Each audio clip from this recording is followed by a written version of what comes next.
Important विषय था कर्मचारियों की तरफ से कि हमें अश्योर्ड अमाउंट एक चाहिए, जो बहुत लॉजिकल और वाजिब रिक्वायरमेंट था। 50% अश्योर्ड पेंशन, ये इस यूपीएस का सबसे पहला पिलर है। इस फुल पेंशन के लिए जो क्वालिफाइंग सर्विस रहेगी वो रहेगी 25 इयर्स।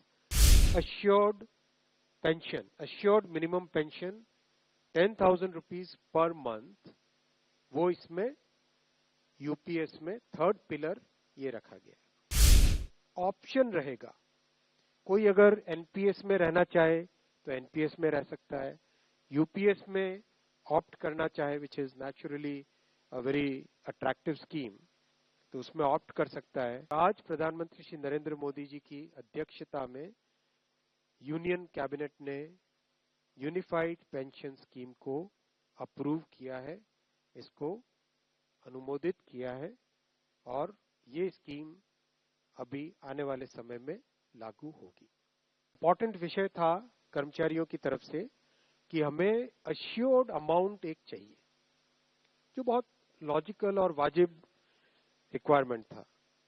तो इस डिमांड पे एक मेथोडिकल वे में काम करके और एक्चुअरियल साइंसेस, जो लोग आगे का भविष्य का रिक्वायरमेंट वगैरह कंप्यूट करने का एक तरीका होता है जिसको एक्चुअरियल साइंस बोलते हैं, उनके साथ मिलके कई तरह के फाइनेंशियल मॉडल्स को प्रोजेक्ट करके और सबके साथ मिलके एक सिस्टमेटिक तरीके से 50% अश्योर्ड पेंशन, ये इस यूपीएस का सबसे पहला पिलर है।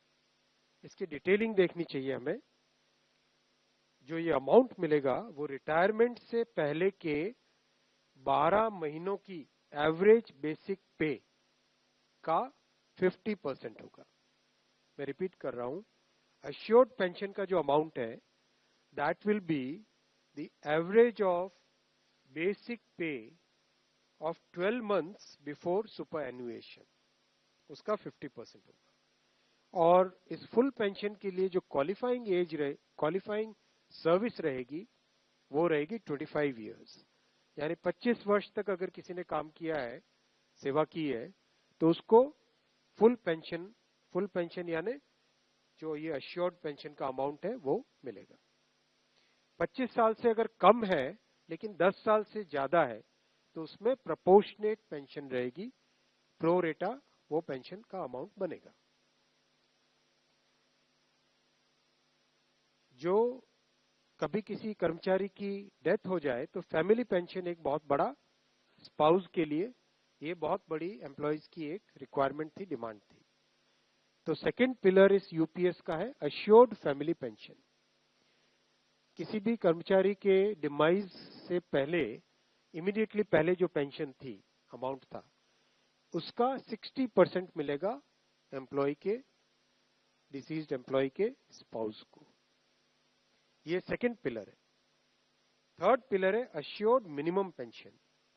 कई बार देखा कि सर्विस कम होती है और कंट्रीब्यूशन जितना हुआ है उससे एक सफिशिएंट अमाउंट नहीं मिल पाता था, और ये अपने आप में एक बड़ा विषय था केंद्र सरकार के कर्मचारियों का और एनपीएस में जुड़े सभी कर्मचारियों का।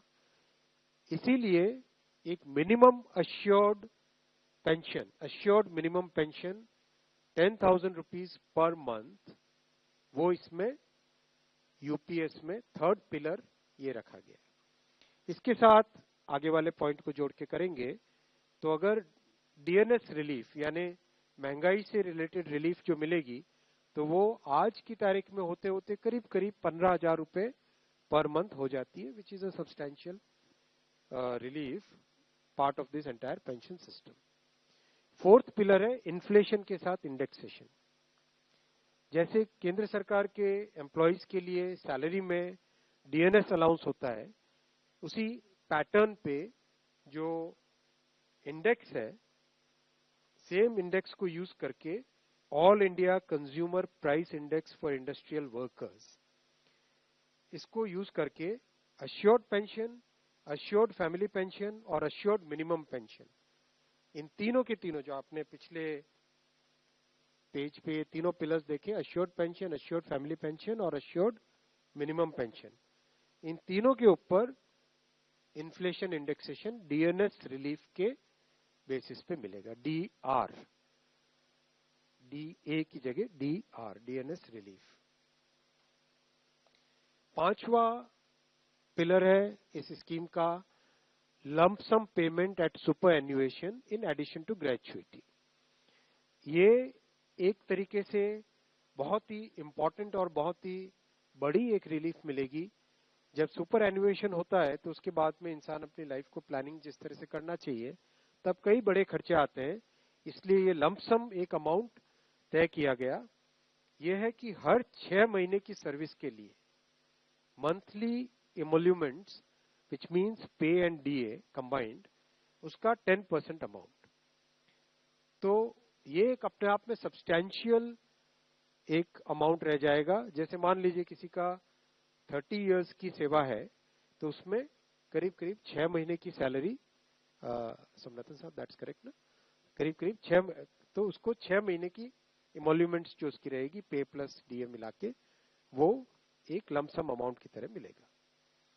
ये 5 पिलर्स को लेके आज यूनिफाइड पेंशन स्कीम अप्रूव हुई है। ये स्कीम केंद्र सरकार के करीब 23 लाख कर्मचारी, करीब 23 लाख एम्प्लॉइज हैं, उनको इसका बेनिफिट मिलेगा। ऑप्शन रहेगा, कोई अगर एनपीएस में रहना चाहे तो एनपीएस में रह सकता है, यूपीएस में ऑप्ट करना चाहे which is naturally a very attractive scheme तो उसमें ऑप्ट कर सकता है। प्लस राज्य सरकारें अगर इसी फ्रेमवर्क को, इसी आर्किटेक्चर को यूज करना चाहे तो राज्य सरकारें भी इस आर्किटेक्चर को यूज कर सकती है।